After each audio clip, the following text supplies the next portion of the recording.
Assalamualaikum warahmatullahi wabarakatuh. Pemirsa Awi Sumut Channel yang berbahagia, bertemu lagi bersama kami Badan Kajian Strategis Al-Wasliyah Sumatera Utara. Hari ini kita akan menggelar diskusi mengenai stabilitas keamanan di Sumatera Utara dalam situasi pandemi, sekaligus arahan terhadap datang Ayahanda.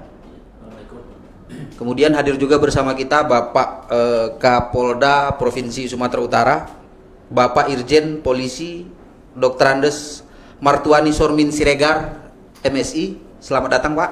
Selamat datang, terima kasih. Assalamualaikum warahmatullahi wabarakatuh.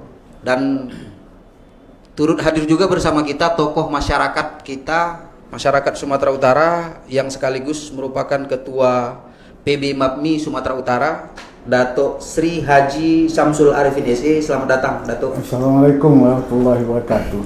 Baik, para pemirsa yang kami sayangi, seperti kita tahu bahwa pandemi ini sudah melanda Indonesia, khususnya paling tidak dalam 3 bulan terakhir. Ada banyak situasi yang mewarnai rakyat Indonesia, termasuk di Sumatera Utara. Berbagai hal sudah dilakukan oleh pemerintah. Kami juga dari PW Al-Wasliyah Sumatera Utara sudah menggelar berbagai diskusi dalam banyak tema. Misal pada diskusi pertama kita menggelar persoalan bagaimana sebetulnya sifat virus ini dengan mengundang pakar dari Ikatan Dokter Indonesia.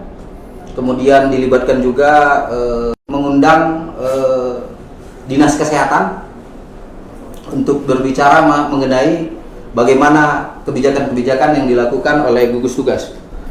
Hari ini khusus kita undang tokoh masyarakat kita dan Bapak Kapolda Sumatera Utara untuk berbicara mengenai stabilitas keamanan dalam masa pandemi ini.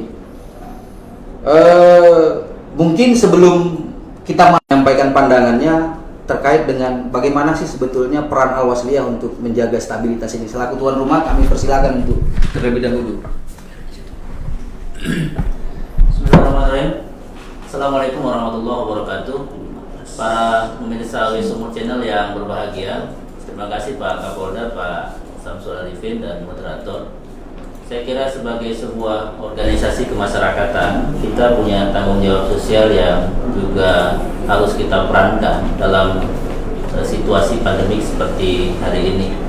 Tentu batas-batasnya ada bagi kita yang hari ini mengalami pandemik ini. Tentu bagi Wasliyah ada sekian ratus sekolah kita yang kemudian harus libur, tidak melaksanakan kegiatan belajar mengajar.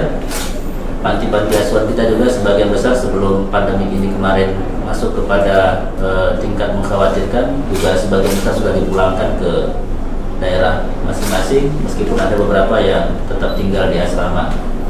Dan aktivitas-aktivitas dakwah kita saya kira juga kemudian bergeser dari sebelumnya dakwah secara langsung dari mimbar ke mimbar, tapi praktis selama pandemi kegiatan dakwah para ustadz sepanjang bulan Isra Mi'raj misalkan dan Ramadan ini sebagian besar tentu kita menggunakan media lain.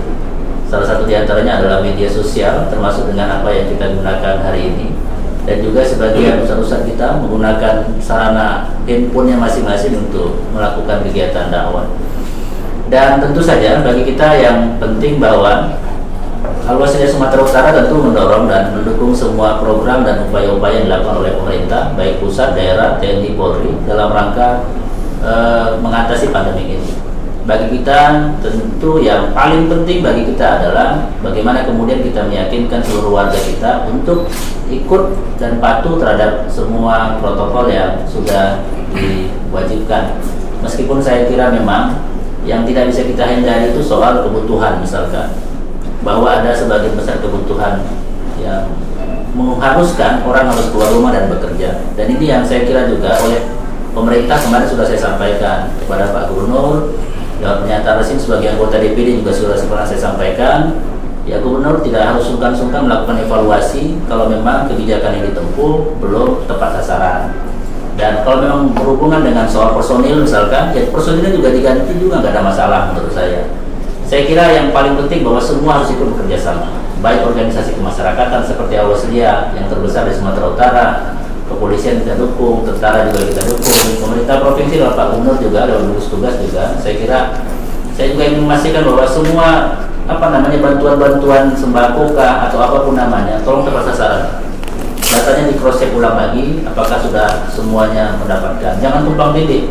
Ini Medan juga akan masuk pada tahap yang kedua, misalkan tanggal 16 ini akan distribusi lagi. Jangan lagi kemudian yang sudah mendapatkan yang lalu, kemudian mendapatkan lagi, sementara ada yang lain yang belum mendapatkan. Saya kira pengantar saya di situ, karena ini mau lebaran juga, ini juga akan semakin menambah tugas polisi saya kira, karena orang semuanya berpikir mudik dan ketemu orang tua itu wajib hukumnya, sehingga kemudian buat dia nggak ada urusan dengan semua aturan-aturan yang ditetapkan ini, karena kalau nggak datang ketemu dengan orang tua itu seperti sebuah kesalahan yang luar biasa begitu, apalagi dalam momen ini. Dan saya kira ini memang perlu penyadaran kolektif lah. Dan saya ingin menghimbau juga kepada ustadz-ustadz kita, para ulama-ulama kita, mari kita menjadi penyejuk di tengah-tengah umat kita, agar kemudian, dan kita berharap seperti doa yang sama tadi kita panjatkan ketika zuhur tadi, karena tadi ada kegiatan doa bersama jam 12 sampai jam 1, hampir semua masjid tempat rumah saya juga beberapa masjid itu melakukan doa bersama, termasuk kita dari rumah masing-masing, agar pandemi ini segera berlalu. Saya juga mengapresiasi tugas Pak Polisi lah, yang saya kira cukup berat ini, menghalau pintu masuk dari berbagai sektor agar pandemi ini juga bisa kita batasi. Saya kira itu statement saya atas nama Ketua Pengurus Wilayah Awaslia Sumatera Utara. Terima kasih Ayahanda Haji Dr. Dedi Iskandar Batubara. Hadir bersama kita di sini Datuk Sri Haji Samsul Arifin SE. Seluruh masyarakat Sumatera Utara saya pikir udah tahu nih, udah cukup kenal dengan Datuk kita. Kita tahu bahwa selama pandemi ini seolah-olah mencekam itu. Nah, jadi kami mengundang Datuk kemari sebetulnya juga dalam rangka untuk supaya paling tidak bagaimana sih sebetulnya kita bisa bergembira, kira-kira kan begitu dalam situasi ini. Kami minta persilakan kepada Datuk untuk menyampaikan. Pertama, ya kita harus bergembira. Tadi sudah benar. Kita bergembira bahwa Allah mengingatkan kita atas keserakahan yang kita lakukan selama ini. Seperti apa tadi arahan Pak Kapolda, bahwa kita ini bukan orang terlalu baik, tapi jangan jadi orang jahat, jangan menjadi orang sombong. Saya kemarin ada memviralkan tentang Karung, tentang Hanung, ya, masalah-masalah begitu. Menghadapi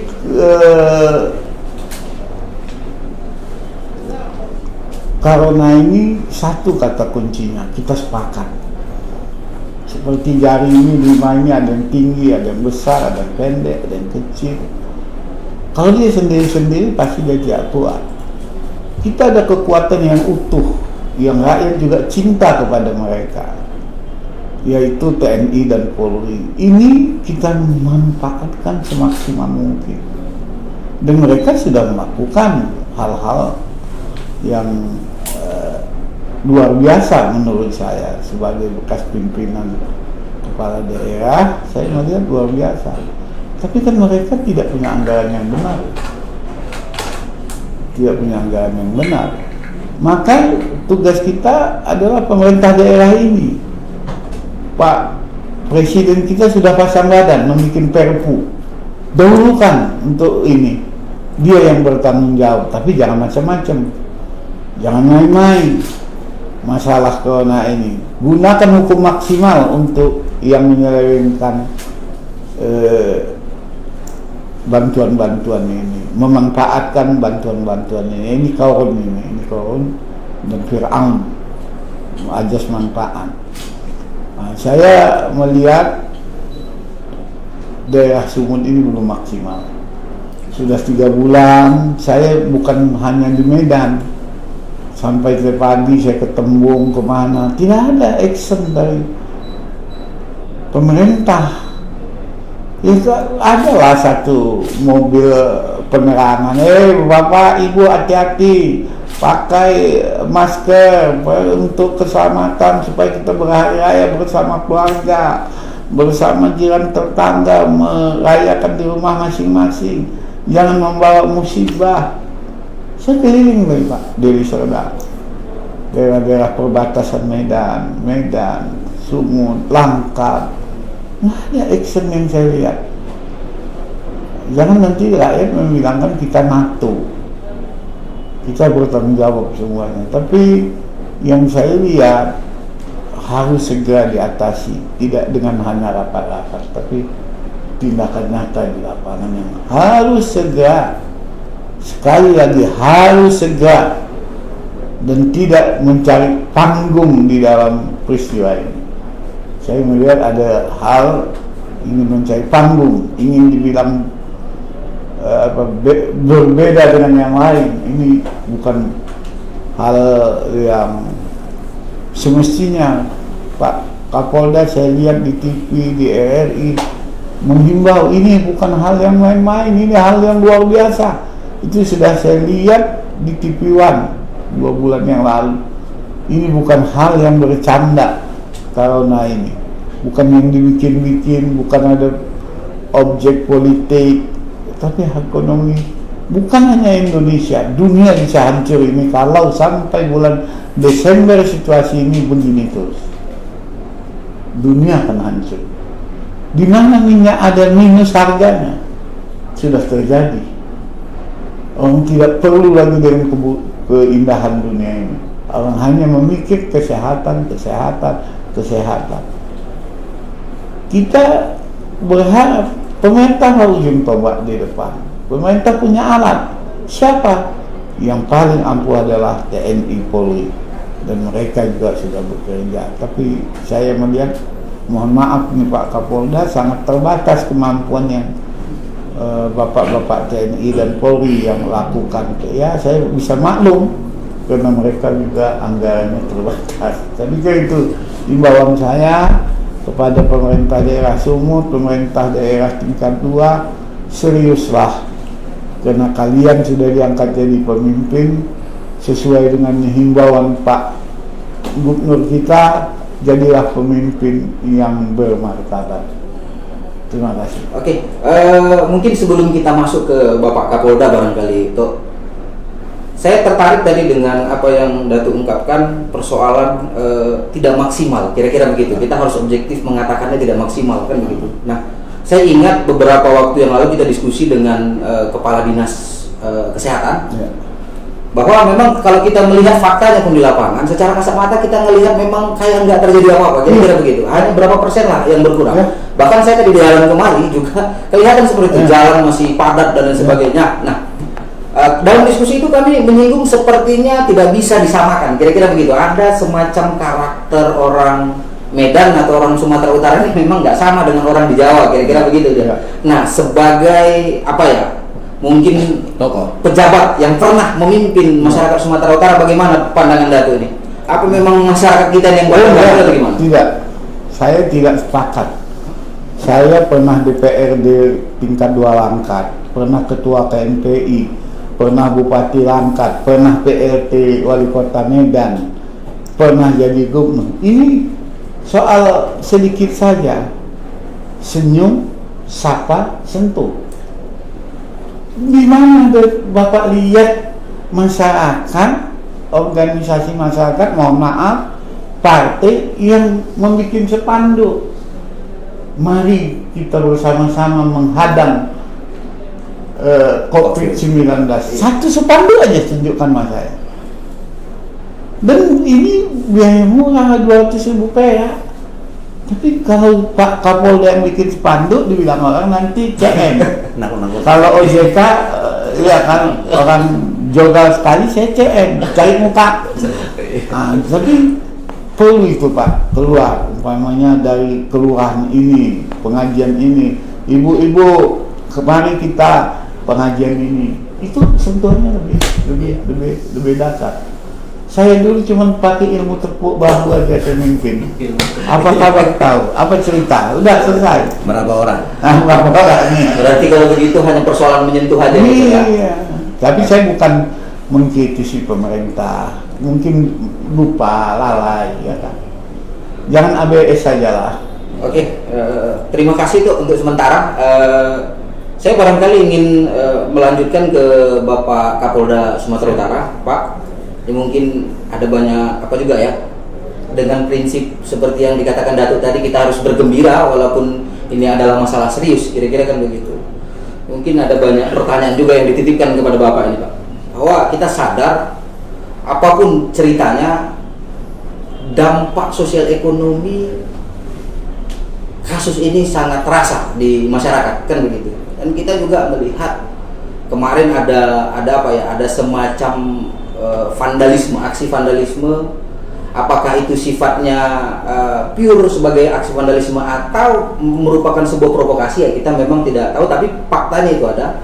Kemudian kita juga melihat di Sumatera Utara kasus yang baru-baru ini terjadi, narapidana yang sudah berasimilasi itu membunuh di Cemara Asri, kira-kira gitu ya. Itu satu, itu diberitakan juga di banyak media gitu. Nah, ini aspek-aspek yang menjadi fakta di lapangan terkait dalam situasi ini gitu.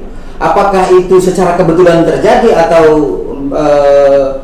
dikait-kaitkan, ini kita belum punya belum punya indikator untuk mengukurnya gitu. Namun barangkali selaku di Sumatera Utara ini, kepolisian, Kapolda Sumatera Utara selaku, kalau saya bisa katakan, institusi yang bertanggung jawab dalam persoalan keamanan di Sumatera Utara, bagaimana kira-kira Pak Sumatera Utara memberikan, Polda Sumatera Utara memberikan jaminan rasa aman kepada masyarakat di provinsi ini, Pak? Kami persilakan. Terima kasih. Assalamualaikum warahmatullahi wabarakatuh kepada seluruh saudara saya yang hadir dalam acara di AW Channel ini. Suatu kehormatan kepada saya untuk diundang dan berbicara live dengan seluruh warga AW Channel yang berbahagia. Saya selaku Kapolda Sumatera Utara akan memberikan penjelasan sekilas tentang situasi Kamtibmas di Sumatera Utara. Permasalahan di kita yang paling menonjol adalah masalah kejahatan jalanan. Oleh istilah kepolisian disebut namanya dengan street crime. Ini sangat meresahkan, sangat meresahkan, karena dari data yang ada bahwa karakter pelaku kejahatan di kota Medan ini sudah melebihi batas-batas kemanusiaan. Mengapa? Di tempat lain orang hanya merampas tas itu sudah cukup, tetapi di kota kita ini adalah dengan menggunakan sajam, bahkan tidak segan-segan melukai korban. Yang menarik dalam street crime ini, ada kasus 4 orang yang kita tangkap sebagai pelaku begal. Di rumahnya kita sita 60 tas ibu-ibu. Artinya apa? Bahwa dia sudah melakukan begal itu kurang lebih 60 kali. Yang kedua, dari penangkapan kita terhadap kasus begal di titik kuning itu ada sudah 3 kali peristiwa yang sama, 3-tiganya melukai korban. Dari data yang ada kita setelah kita lakukan penyelidikan investigasi, bahwa rata-rata para pelaku kejahatan ini sebelum menjalankan aksinya, dia mengkonsumsi narkoba, mengkonsumsi obat-obat terlarang, sehingga dia melaksanakan kejahatan itu tidak murni dari dirinya sendiri, tapi karena didrive oleh obat, sehingga dia tidak segan-segan untuk melukai korban. Nah, yang ketiga, masalah bajing loncat. Bajing loncat di kita sungguh sangat tragis karena peristiwanya siang hari. Saya pernah tugas di Sumatera Selatan, masih lebih santun bajing loncatnya malam hari. Kalau di Medan siang hari. Ini sungguh-sungguh luar biasa. Di mana peristiwanya? Hanya perjalanan dari Belawan ke Medan, dari Belawan ke Langkat. Dan sejak saya datang itu sudah kita tindak. Dari data-data kejahatan jalanan yang meresahkan masyarakat, hampir pasti kami bisa ungkap. Namun satu yang menjadi masalah debatisme kita, masih ada perdebatan pro dan kontra. Ada satu kecelakaan laka tunggal yang menurut investigasi kepolisian itu adalah kecelakaan tunggal, kecelakaan murni. Namun oleh berbagai pihak disebut itu adalah aksi begal. Namun kami bisa pertanggungjawabkan bahwa kecelakaan di flyover itu adalah murni kecelakaan, tidak ada penyebab yang lain. Namun sampai saat ini masih belum menimbulkan kepuasan buat masyarakat. Nah, yang keempat persoalan di kita adalah masalah narkotika. Narkotika ini, sabu khususnya, Medan bukan lagi hanya sebagai tempat transit, tapi sudah menjadi pasar yang sangat menarik dengan jumlah penduduk kita kurang lebih 16 juta. Dan yang menarik adalah bahwa di Medan ini ada tempat-tempat untuk menggunakan narkotika, judulnya paket hemat. Paket hemat ini sekali tarik, sekali sedot untuk menggunakan sabu, bayarnya 50.000. Dan yang lebih fatal lagi, dari sebuah perkampungan yang tidak perlu saya sebutkan namanya, bahwa bandar narkoba ini memiliki sel. Jadi kalau nggak bayar masuk sel. Dan alhamdulillah dengan bantuan dari pemerintah kota, provinsi, Kodam 1, BNNP Sumatera Utara, kita sudah melakukan penindakan terhadap kampung-kampung narkotika ini. Dan kita robah kampung itu menjadi kampung bersinar, bersih narkotika.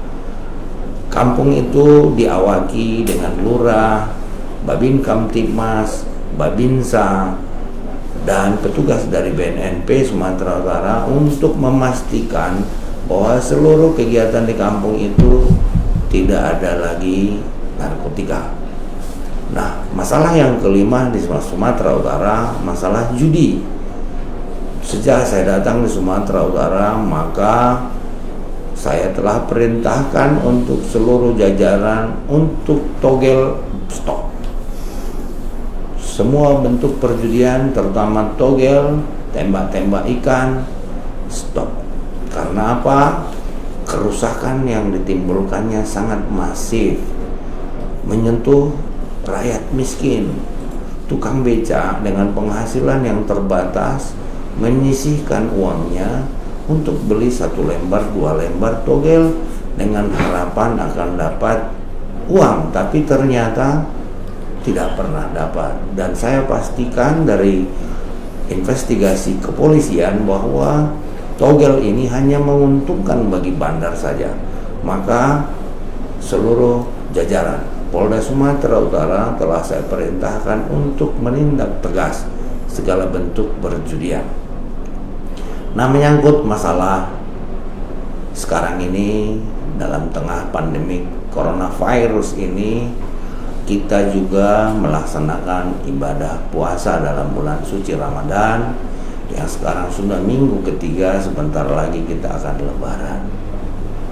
Untuk melaksanakan instruksi Presiden untuk himbauan untuk tidak mudik sesuai dengan Fatwa MUI nomor 20 tahun 2020, kami juga di backup oleh seluruh stakeholder dari pemerintah kota, kabupaten, provinsi, dan Kodam 1 Bukit Barisan. Kami memiliki 124 pos pengamanan. Khusus dari 124 ini ada 25 pos checkpoint untuk memastikan tidak ada yang mudik masuk Sumatera Utara dari Aceh, dari Sumatera Barat, dari Riau, termasuk dari Aceh Selatan. Kami juga tempatkan personil di sana. Semua kendaraan angkutan kami periksa. Sehingga dari 25 pos itu kami juga lengkapi dengan APD, alat pelindung diri, masker, terus sarung tangan, perlengkapan sanitizer, dan serta seluruhnya harus bebas rapid test negatif COVID-19. Itu baru bisa masuk Sumatera Utara. Kalau tidak, kami kembalikan ke asalnya. Jadi rata-rata sampai hari ini sudah hampir ada 800 kendaraan yang kami perintahkan paksa pulang. Apakah dari Aceh, apakah dari Pekanbaru, apakah dari Sumatera Barat. Tidak boleh masuk Sumatera Utara tanpa alasan yang jelas. Untuk apa? Kami peduli dengan masyarakat Sumatera Utara untuk melindungi Sumatera Utara, karena yang perlu kita lakukan adalah memutus mata rantai persebaran coronavirus ini. Karena kita bisa jadi bahwa kita telah terinfeksi, terpapar corona, tetapi tidak ada gejala, tetapi kita menjadi carrier bagi orang lain. Dan inilah yang kami lakukan dan menghimbau untuk masyarakat Sumatera Utara untuk tidak mudik. Nah, pertanyaannya bagaimana kalau mereka memaksa? Kami memiliki kewenangan, ada undang-undang karantina, yaitu apabila melanggar tentang kekarantinaan nasional, maka bisa kami terapkan sesuai dengan Undang-Undang Nomor 6 2018, bisa kita pidanakan. Kalau memang itu harus dilakukan, terpaksa juga akan kami lakukan. Kita ancaman hukumannya 1 tahun untuk yang melanggar undang-undang karantina itu, yang melanggar protokol kesehatan, kita gunakan undang-undang itu. Namun ini adalah alternatif terakhir. Kami tidak ingin menggunakan ini kalau tidak terpaksa. Kalau kami masih bisa himbau mereka untuk kembali, kami akan tetap himbau. Tapi kalau mereka tetap memaksa untuk tetap ingin mudik, kami akan menggunakan kewenangan yang dimiliki, yang diberikan oleh undang-undang kepada kami, yaitu undang-undang karantina. Nah, berkaitan dengan ini, saya dengan Panglima Kodam 1 Bukit Barisan, jadi kalau disampaikan oleh kakanda saya tadi, kami juga sudah memberikan baliho himbauan selamat menunaikan ibadah puasa, terus di bawahnya ada sebaiknya ibadah di rumah saja. Kemudian nanti juga ini menjelang lebaran juga kan kami lakukan sama, selamat Hari Raya Idul Fitri minal aidin wal faizin, sebaiknya lebaran di rumah saja. Ini adalah salah satu bentuk himbauan kepada seluruh masyarakat Sumatera Utara. Untuk apa? Untuk kita diri sendiri, untuk keluarga, dan untuk masyarakat. Karena saya tahu perangkat kesehatan yang dimiliki, yang kita miliki itu sangat-sangat terbatas. Kalau nanti terpapar banyak masyarakat kita, maka ketersediaan sumber daya rumah sakit, perawat kita sangat terbatas. Kemudian kami juga tahu sebagaimana tadi disampaikan bahwa dampak corona ini luar biasa. Kami dengan segala kemampuan yang telah disampaikan oleh kakanda saya tadi, Bang Samsul Arifin, memang terbatas. Tapi Bapak Kapolri sudah mendukung kami. Masing-masing Polres memiliki stok beras 10 ton, Polda 30 ton. Untuk apa? Ini adalah untuk menyisir masyarakat kita yang terdampak tapi tidak mendapat bantuan dari pemerintah. Ini adalah cadangan kami dan kami juga akan terus lakukan. Khusus untuk para pekerja yang paling banyak kami berikan, dari data yang kami ada adalah 5.000 paket sembako kepada seluruh karyawan kita, buruh-buruh kita, karena yang pertama terpapar adalah buruh-buruh yang PHK. Kemudian TNI dan Polri juga melaksanakan dapur umum untuk sahur dan berbuka. Semua masyarakat kita, jajaran Polres juga melakukan hal yang sama. Dan terima kasih kepada pengurus wilayah Aswaslia yang telah mengundang saya ke sini, dan kami akan bekerja sama ke depan. Polda Sumatera Utara siap membantu, siap bekerja sama dengan pengurus keluarga untuk masyarakat Sumatera Utara, untuk Indonesia. Demikian. Oke, terima kasih Pak Kapolda. Tapi memang ini cukup menarik Pak ya. waktu kita terbatas, tapi saya harus kejar juga ini beberapa pertanyaan-pertanyaan yang kebetulan kita ini streaming Pak ya. Jadi ada banyak pertanyaan. Oke baik Pak, itu tadi Bapak telah menyampaikan hal-hal yang sifatnya teknis ya, begitulah kira-kira Pak, bahwa memang harus diimbau di rumah aja, kemudian pakai masker dan lain sebagainya, harus mengikuti protokol kesehatan untuk dalam rangka memutus mata rantai. Tapi ini memang lagi-lagi soal kriminalitas Pak, soal kriminalitas ini, karena ini dititip ini Pak, pertanyaan ini Pak, ada yang bertanya kayak di daerah apa tadi, barusan ada penonton kita mengatakan di daerah Labuan. Lenda Sujono kalau saya nggak salah itu sering terjadi daerah Labuan itu sering terjadi pembegalan. Nah, mungkin bisa Bapak menjelaskan apakah ada semacam data yang menunjukkan dalam situasi pandemi ini angka kriminalitas itu meningkat gitu atau gimana? Langsung saja barangkali Pak. Terima kasih. Kalau secara data saya bisa mengatakan Corona ini mengakibatkan penurunan data kriminalitas yang sangat tajam. Oh, sangat tajam. Faktanya begitu Pak. Tapi karena dengan medsos sekarang sehingga semua seolah-olah mencekam. Tetapi secara data itu sangat-sangat jauh berkurang. Tapi ada peristiwa yang menarik yang perlu saya sampaikan kepada seluruh warga Aswasliyah yang ada di Sumatera Utara. Persoalan kita adalah sekarang tambahan adalah kenakalan anak-anak kita yang tergabung dalam geng-geng motor, dan saya pastikan kita akan tindak mereka. Karena apa? Ini sudah sangat mengganggu ketentraman warga. Terlebih-lebih dalam bulan puasa ini, saya tidak ingin ini akan menimbulkan keributan antar kelompok.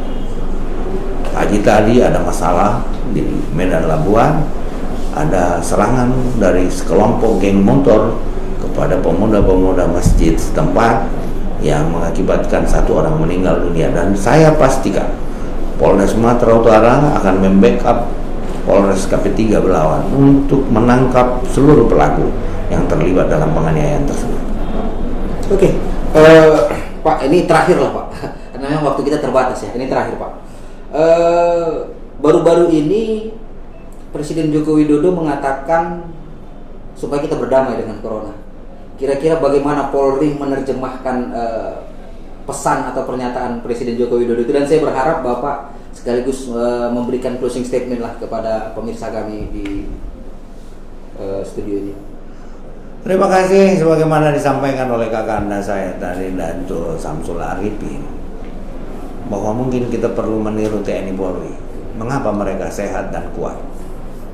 Karena 3 bulan yang lalu kami sudah melakukan penyemprotan disinfektan secara terus-menerus di seluruh kota, kabupaten, dan khususnya di Medan. Anggota kami baru 1 yang meninggal. Apa yang kami lakukan? Tentu 1, jaga kebugaran tubuh. Kami lakukan olahraga setiap jam 9 sambil berjemur. Seluruh anggota melakukan kegiatan yang sama untuk meningkatkan imunitas tubuh.